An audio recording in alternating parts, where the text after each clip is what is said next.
ಇಲ್ಲಿಗೆ ಕುಡಿಯೋ ನೀರು ಬಿಟ್ರು ಇಲ್ಲಿಗೂ ಬಿಡ್ಬೋದಿತ್ತಲ್ಲ ಅಂತ ಇಲ್ಲಿ ಕುಡಿಯೋ ನೀರಾವರಿ ಆನ್ ಮಾಡೋದು ಉದ್ಘಾಟನೆ ಮಾಡಿದ್ರಿ ಅದೇ ಕ್ಲೋಸ್ ಮಾಡಿ ಅದು ಇಮಿಡಿಯೇಟ್ ಒಂದು ಒಟ್ಟು ಸ್ಟಾಪೇ ಮಾಡಿಸೋದು.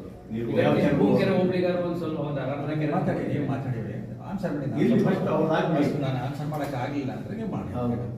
ಈಗ ಆಯಿತು, ತುರ್ತಾಗಿ ಅದು ನಾನು ಹೋಗಿದ್ದೆ, ನನ್ನ ಜೊತೆ ಸ್ನೇಹಿತರೆಲ್ಲ ಬಂದಿದ್ರು. ಆ ಇಂಜಿನಿಯರ್ ಕರೆಸಿ ಆ 3 ಟೆಸ್ಟ್ ಮಾಡಿಸಿ ಹೆಂಗೆ ಬಿರ್ನ ಇದ್ದಿದ್ದಲ್ಲಿ ಒಂದು ಅಷ್ಟು ಬೇಗ ಮಾಡಿಸಿದ್ದಾಯ್ತು, ಓಪನ್ ಆಯ್ತು. ಅದು ಪ್ರಯತ್ನದಲ್ಲಿ ಅದಿರೋಷ್ಟು ಇರೋ ಗಂಟ ಕಳಿಸಿದ್ರು.